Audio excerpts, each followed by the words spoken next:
साम्राज्य के उत्थान के विषय में पढ़ा था। तो आज हम पढ़ेंगे मौर्य वंश के विषय में।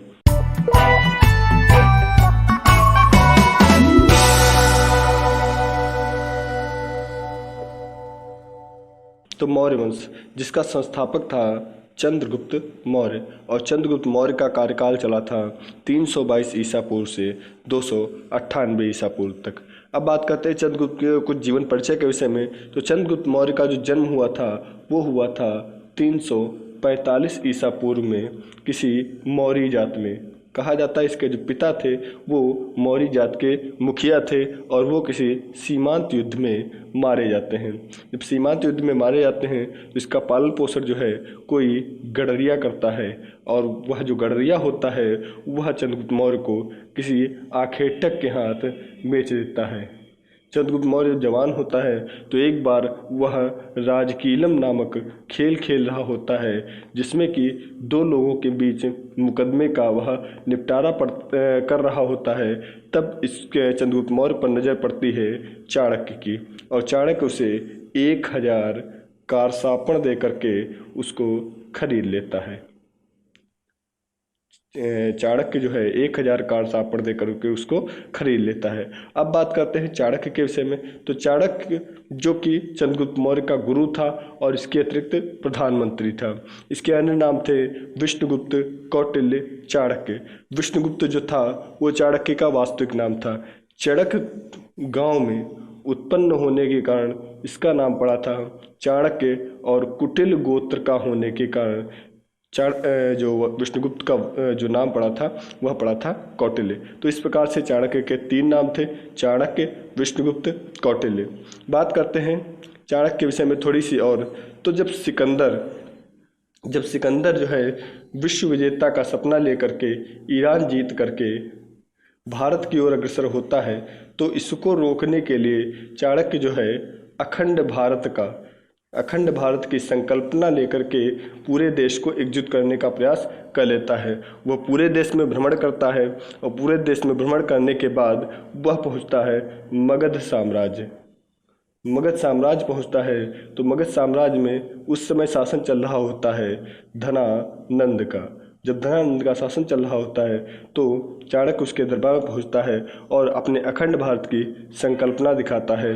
जब अखंड भारत की संकल्पना दिखाता है तो वह जो धनानंद होता है वह चाणक्य को बेइज्जत करता है और उसको दरबार से बाहर निकाल देता है। और वहीं पर जो चाणक्य है वो प्रतिज्ञा करता है कि जब तक धनानंद का विनाश नहीं कर लेगा तब तक वह अपनी शिखा नहीं बांधेगा। और इस प्रकार से चाणक्य की जो मुलाकात होती है वह चंद्रगुप्त मौर्य से होती है, और वह धनानंद के विनाश की संकल्पना संजोने लगता है। अब बात करते हैं चंद्रगुप्त मौर्य के विजय अभियान के विषय में। इससे पहले एक बात और कर लें कि चाणक्य ने अर्थशास्त्र नामक पुस्तक लिखी थी, जो कि एक राजनीति की पुस्तक है। अर्थशास्त्र वैसे तो इकोनॉमिक्स कहा जाता है, यानी कि अर्थ से संबंधित, धन दौलत से संबंधित होता है, लेकिन यह जो अर्थशास्त्र है जो चाणक्य ने लिखी है वह एक राजनीति की पुस्तक है, यानी कि उसमें नीति के विषय में कहा गया है। तो ये हुई बात चंद्रगुप्त मौर्य के विषय में और चाणक्य के विषय में। अब बात करते हैं चंद्रगुप्त मौर्य के विजय अभियान की। तो सबसे पहले बात करें पंजाब और सिंधु पर विजय की।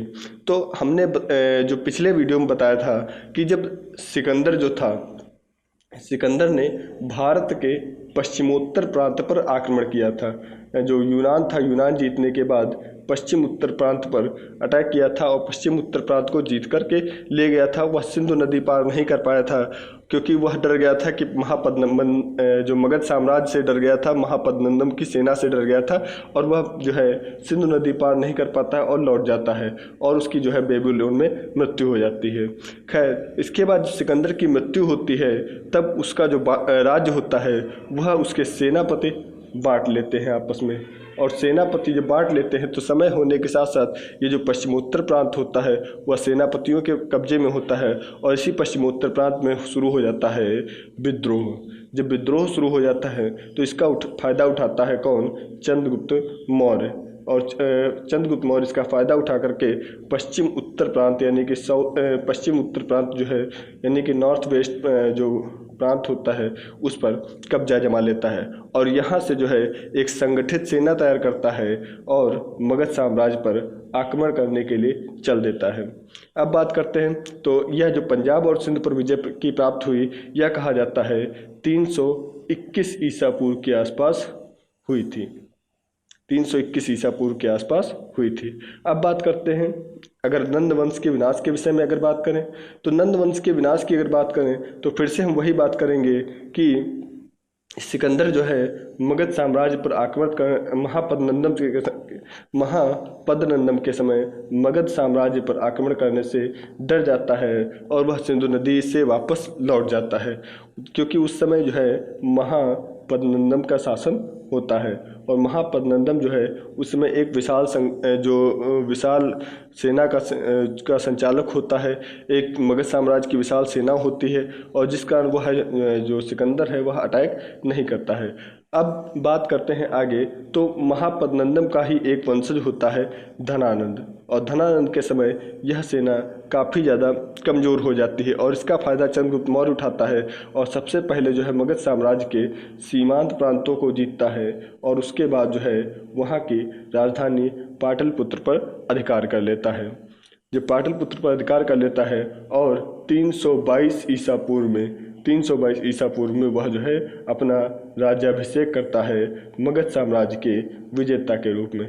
इस प्रकार से वह नंदवंश का पूरा विनाश कर देता है और जो चाणक्य या कौटिल्य या विष्णुगुप्त की प्रतिज्ञा भी पूरी हो जाती है। तो ये हुई बात नंदवंश के विनाश के विषय में। अब बात करते हैं सेल्यूकस से युद्ध के विषय में। सेल्यूकस, सबसे पहले बात करें कि सेल्यूकस कौन था, तो सेल्यूकस जो था वह सिकंदर का ही एक सेनापति था। सिकंदर का एक सेनापति था और इसने जो है अपने हिस्से को बढ़ाया और बढ़ा करके सीरिया से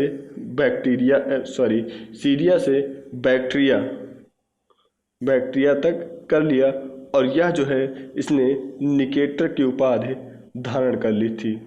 इसने अपना साम्राज्य सीरिया से बैक्ट्रिया तक कर लिया था और इसने जो है निकेटर की उपाधि धारण कर ली थी। यह जो है सिंधु नदी पार करता है और इसका सामना हो जाता है चंद्रगुप्त मौर्य से। जब चंद्रगुप्त मौर्य से सामना होता है तो एक भीषण युद्ध होता है लगभग 305 ईसा पूर्व में।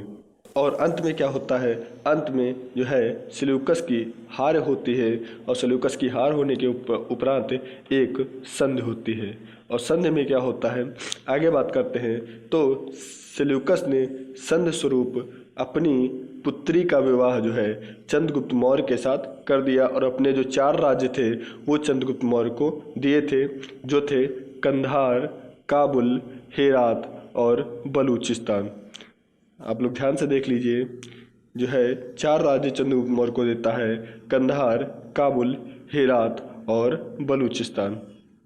इसके अतिरिक्त चंद्रगुप्त मौर्य क्या देता है, तो चंद्रगुप्त मौर्य सेल्यूकस को 500 हाथी जो है इनाम में देता है।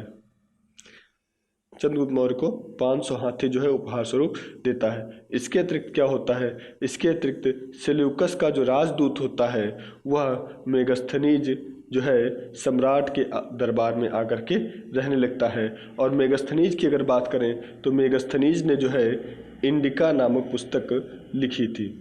ये बात आप ध्यान रखिएगा, मेगस्थनीज ने इंडिका नामक पुस्तक लिखी थी जिसमें कि चंद्रगुप्त मौर्य के साम्राज्य के विषय में वर्णन किया था।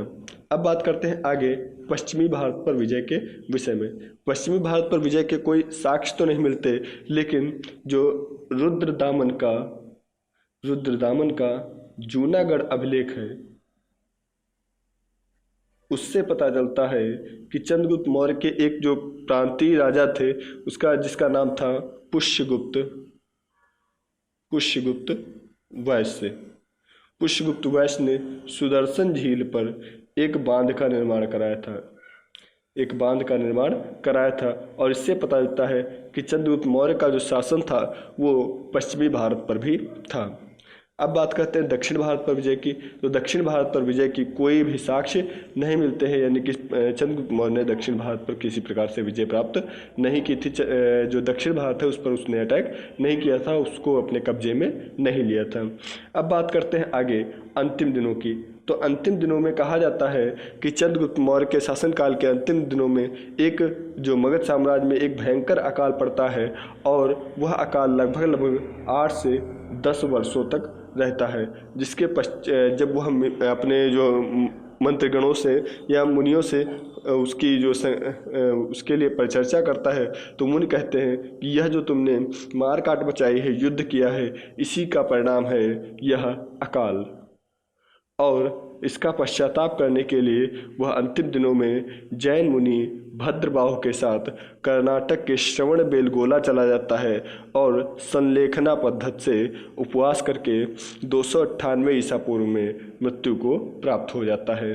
तो ये हुई बात पूरी की पूरी चंद्रगुप्त मौर्य के विषय में। अब बात करते हैं चंद्रगुप्त मौर्य के उत्तराधिकारी चंद्रगुप्त मौर्य के पुत्र बिंदुसार के विषय में। बिंदुसार के विषय में ज़्यादा तो नहीं पता चलता है, लेकिन बिंदुसार ने जो शासन किया था वह किया था 298 से 273 ईसा पूर्व के बीच में। इसको जो है अमित्र चेट्स या फिर अमित्र घात कहा जाता था। अमित्र घात का मतलब होता है शत्रु विनाशक या शत्रु को ना बख्शने वाला। यह अपने शत्रु को नहीं बख्शता था, उसके लिए इसको क्या कहा जाता था, अमित्र घात कहा जाता था।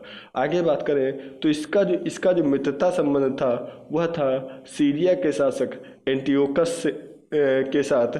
कहा जाता है कि बिंदुसार ने एंटियोकस से जो है मदिरा यानी कि शराब, सूखे अंजीर और एक दार्शनिक भेजने की प्रार्थना की थी, जिसमें कि मदिरा और सूखे अंजीर तो उसने भेज दिए थे, लेकिन दार्शनिक भेजने में असमर्थ रहा था, क्योंकि यूनान के नियमों के अनुसार दार्शनिक जो है किसी दूसरे राजा को बेचा नहीं जाता। तो इस प्रकार से दार्शनिक उसने नहीं भेजा था, मदिरा और सूखे अंजीर भेज दिया था। इसके अतिरिक्त जो एंटियोकस का एक राजदूत था डाईमेकस,